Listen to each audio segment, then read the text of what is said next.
That was fantastic. Every time Ricardo speaks, I always learn something new. You never know what he's going to say. Always makes the conversation more interesting as well with his stories and life experiences. So next we'll have Dr. Con Kafataris, who will speak to us about how he's spearheading religious freedom at the federal level. Let's give him a round of applause.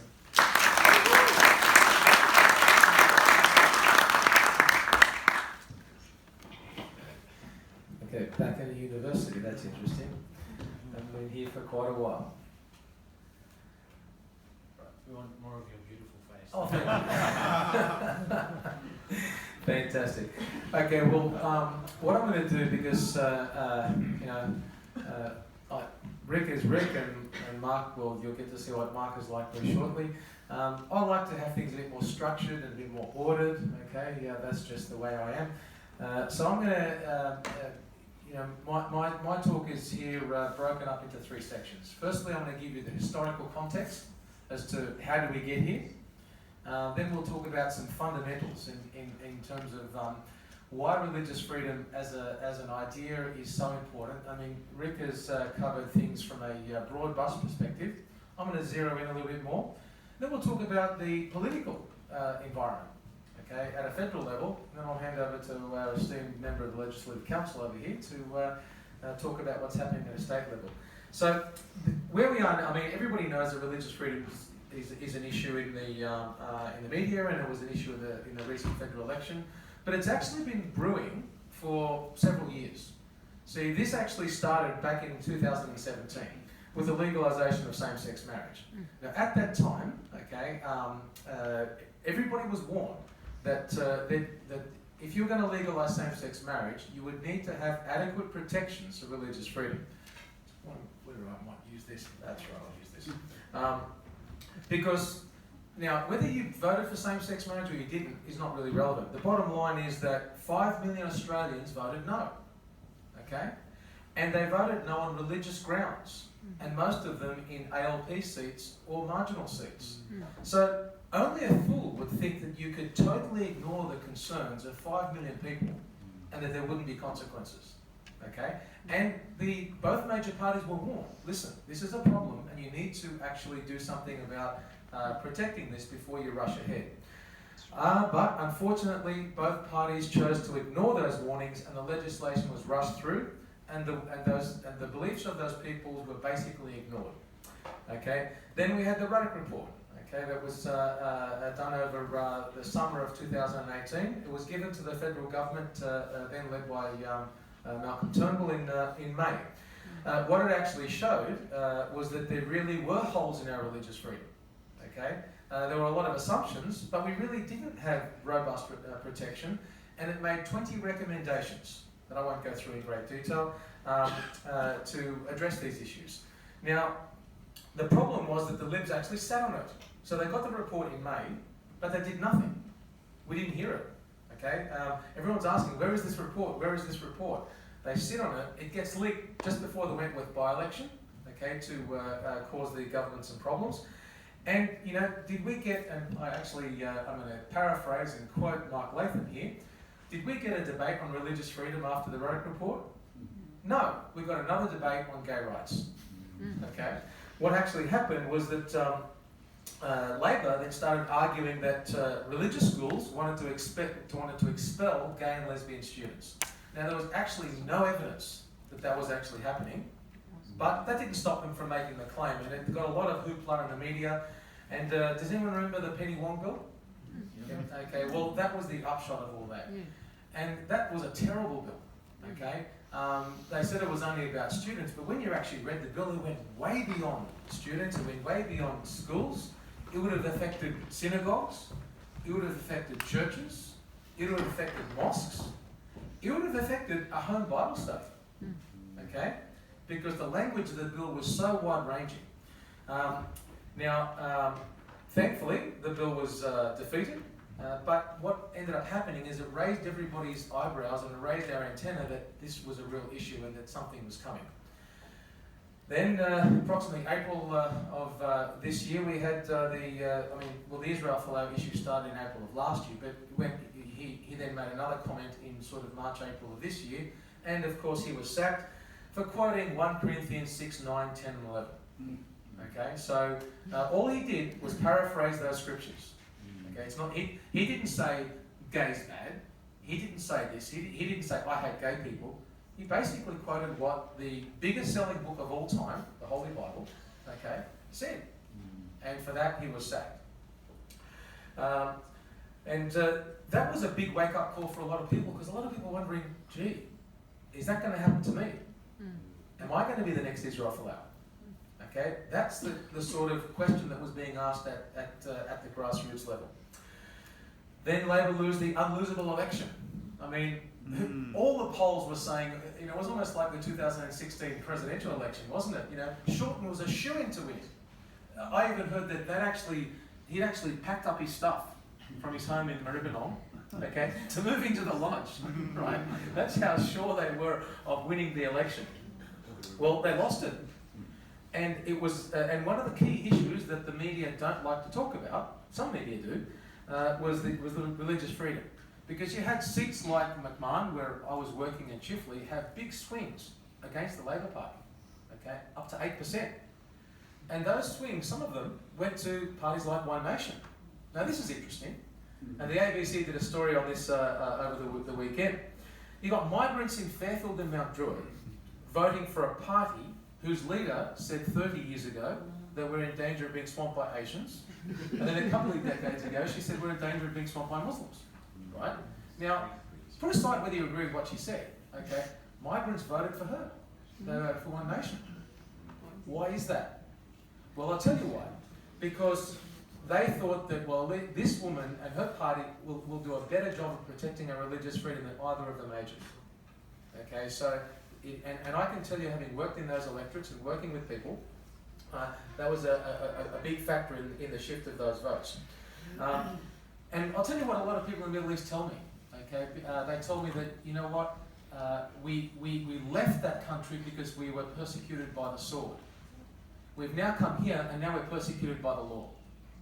Okay, so we've gone from warfare to lawfare. Okay, so you know, then we had the Morrison government then legislating, or not legislating, saying we'll give you a Religious Discrimination Act. We'll give you that act and we'll look after it. And they've since released an exposure draft of that Religious Discrimination Act, and I actually have it in that bag over there. It's a wonderful piece of sort of pseudo-legislation that I'll talk about a bit later. Now, having set that political scene, that political context, I want to talk about some, you know, fundamentals of why it's a real problem. Now, firstly, we talk about religious freedom. Okay, Ricardo's defined religion. I want to talk about freedom now. Okay, what is true freedom? Well, you can't have real freedom unless you have freedom of action, correct? Okay, but your actions come from your thoughts, so you have to have freedom of thought. And your thoughts come from your beliefs. So therefore, without freedom of belief, you actually don't have freedom. Now, your belief could be, I have no belief, I'm an atheist, that's fine. But you have to be free to hold that belief. Just like the theist has to be free to hold their belief, or the Muslim has to be free to hold their belief, or you want to believe in the flying spaghetti monster, that's fine. You've got to be free to hold that belief. All right? Now, then let's talk about some fundamentals of identity, because, okay, anyone here ever heard the term identity politics? Yeah. Okay, well, let's talk about that. Okay, your identity. It's all about identity and inclusion, isn't it? Isn't that right? Isn't that what universities are about? Identity and inclusion? Okay, well, for a religious person, their religious beliefs define who they are. That's their identity. Okay, so if you're going to be inclusive about identity, you have to include people of religious belief. And you have to accept their religious belief, otherwise you're not including them. Now, all of this leads to a fundamental conflict. Okay, so actually, now let me backtrack. I also want to talk about rights, some fundamentals of rights. There are two kinds of rights, basically. You've got positive rights and negative rights. Okay, a positive right defines what you can do. All right, it says you can do this or you can do that. A negative right talks about what can be done to you. And anti-discrimination laws are an example of negative rights. They talk about what can't be done to you. And there are certain exemptions in those laws that sort of define, that say what you can do. The same-sex marriage law was an example of a positive right. It gave same-sex couples the positive right to marry. Does everyone follow the difference? Yep. Now, the problem is positive rights usually trump negative rights in any court battle. It's like any conflict. Who wins a fight? Usually, a war. Ricardo, correct? The person with the biggest gun, usually. Okay? Bigger gun, usually better than a smaller gun. Correct? So, we now have a fundamental conflict because the federal government has given the positive right to one group of people to practice something that the Holy Scriptures of the two biggest religions in the world, that is Islam and Christianity, call an abomination. Okay? Now you can throw rocks at me for saying that if you want to, but that's what the Bible says homosexuality is, and that's what the Quran says it is. Whether you agree with those scriptures or not is not relevant. That's what they say. Okay? So you've got, does everyone see the problem we've got? This group has the positive right to do something that this group, their scriptures say is abhorrent. That's a recipe for trouble. Okay, if I've ever seen one. Now, I know that there might be some, you might say, oh yeah, aren't there scholars that say that the Bible doesn't condemn homosexuality? No, they're in the minority. None of the serious Christian or Muslim scholars will say anything other than, I'm sorry, but the Quran and the Bible do not support it. And so, whether you agree with those scriptures or not, those scriptures define the identity for many practicing Christians, Jews and Muslims. Okay? And collectively, there are about 3 billion people around the world. Okay? So, you have to take that into account, unfortunately. And if 70% of Australia is still religious, according to the census, okay, and 50% of the country is still Christian, according to the census, you're going to ignore the rights and the identity of half the country, you're asking for trouble. Now, why I give you that is hopefully you don't see any surprise then as to why so many Christians and Muslims actually funded Israel Folau's fees. I know that one Shia community in Sydney, they gave $80,000 to his campaign. Why is that? Because they see that they could be, that there but for the grace of whoever they believe in, could be there. Does everyone follow that? Yeah. So, now let's talk about some fundamental politics. Basically, the government doesn't want a long drawn-out debate. They want this issue to go away. Okay? They want it off the agenda as quick as possible. They want bipartisan support. But there's a fundamental problem now because both parties can't satisfy the LGBT lobby and the religious lobby at the same time. Because when you've got demands that are mutually exclusive, do everyone know what I mean by that term? Mutually exclusive. One wants black, one wants white. The guy who wants black doesn't want white. The guy who wants white doesn't want black. You can't give them grey because they want black and they want white. You follow? So basically what MPs now, what they have is they've got in one ear, they've got religious groups yelling that they want religious freedoms laws to give them greater protection. And in the other ear, they've got the gay lobby yelling, telling them that no, we don't want to give them those laws. All right. So that puts them, and as because it's about religious freedom, I'm going to quote a few texts here. If you'll indulge that, Jesus actually said in one of the Gospels, Gospel of Luke, he said, "No servant can serve two masters. For either he will hate the one and love the other, or else he will be loyal to the one and despise the other." So, we've now got a far more complicated problem for the government to solve. So instead of fixing this 2 years ago, when they should have, that we now have to try and unscramble the egg. And I'm going to give you a fact that I know that in the last couple of weeks, both Sunni and Shia, because I'm working closely with those communities, have had meetings with the opposition, okay, the Labor Party. And I'll paraphrase. This is what they said to senior members of the Labor Party. So, when I tell you this, this should be like a, wow, Muslim people are saying this to Labor. You guys, what was said is, oh, Labor is the party for your community. Their response was, you care more about gays and lesbians than you do about our community. Okay? You're going to have to choose. Either you're going to look after our community or you're going to look after them, but you can't do both. So, yeah, well, that's it, One of the reasons I really do like my Islamic brothers is they're hardcore, because why should you be wishy-washy? I mean, correct? We all should be hardcore about what we believe. Why be wishy-washy? We're in this mess because everybody's wishy-washy. Okay, so what I'm trying to do is get you to be hardcore about your beliefs, whatever they are. You don't have to believe what I believe, But believe something, for crying out loud. Don't be carried away. So now, what that's led to is that both parties are now between a rock and a hard place. And I'll quote my esteemed co-speaker.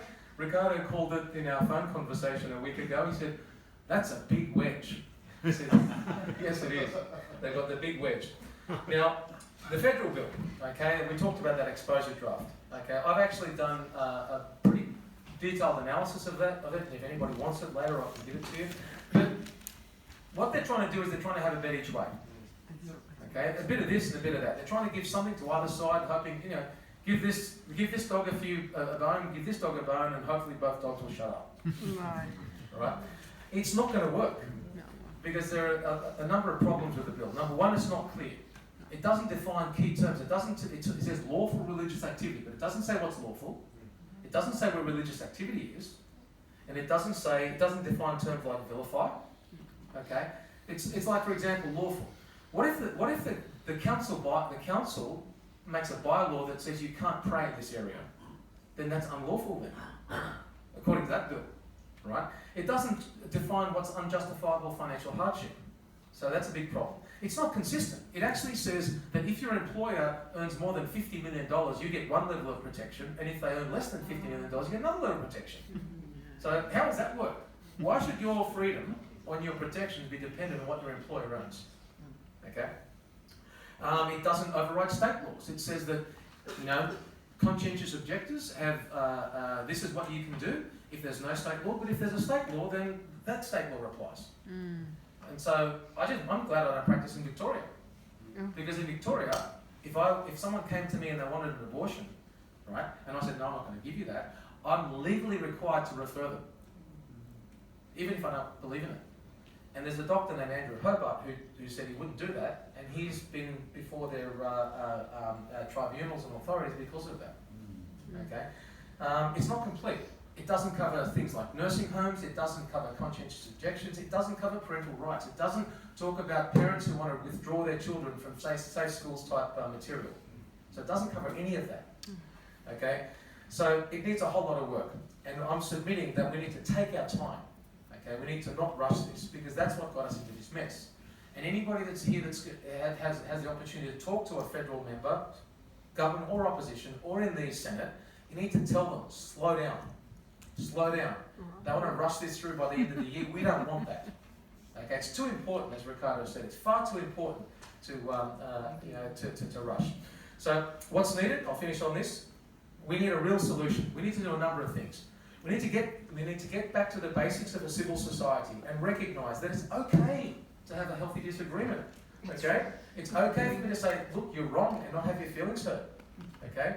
We need to avoid creating a society of snowflakes. Okay? We need to recognise what is and is not discrimination. Okay? It's not discrimination for me to verbalise what my scriptures say. Okay? You can disagree with them, but I'm not discriminating against you. I'm not treating you any differently by saying that. So that's actually one of the good things that's in this exposure draft. It actually makes that statement. The statements of belief are not, discrimination. So, credit where credit's due.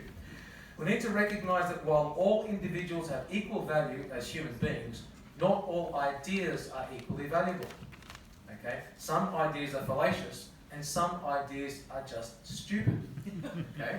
And we have the freedom to call those ideas out without being dragged to courts or tribunals. All right? Now, while we should do our best to neither give nor take offence, we need to get rid of the idea that we have a right to not be offended or insulted. I mean, I'm sorry, but life is just not fair. Okay? Like Malcolm Fraser said, life wasn't meant to be easy. You are going to get insulted and you're going to get offended. And you've unfortunately got to learn to gut it up and just not let that get to you. We need to help our young people especially not think about safe spaces. I mean, seriously? I mean, when I was at university, it was like we could have arguments and all that, and we could have, debates and this. I grew up in Punch Bowl, and I'd argue with the Muslims all the time. Right? We need to get back to that kind of society. We need to recognise that religious people need positive rights to live out their identity as religious people, and I guess we need to bring back some balance to the discussion. So religious people like myself, need to recognise and accept when the government has legislated things that our scriptures call sinful, like same-sex marriage. Okay, I don't agree with it, but I accept it.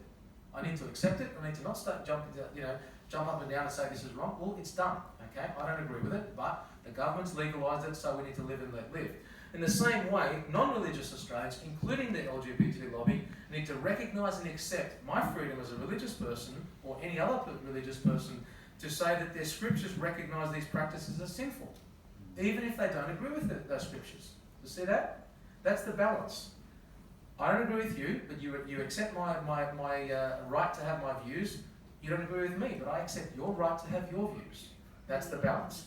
We need to get back to simple common sense to be able to being able to have robust discussions without shutting each other down, or deplatforming us. Okay? I should be able to go and say this sort of stuff at any university without being deplatformed. Okay? So should Mark, so should Rick. And I guess we need to get back to simple, basic respect. We need to respect each other's rights to hold views, even if they're different to our own, and even if we disagree with them. I want to finish by saying we need to get back to what Jesus told us in Matthew 7. Therefore, whatever you want men to do to you, do also to them. Thank you very much.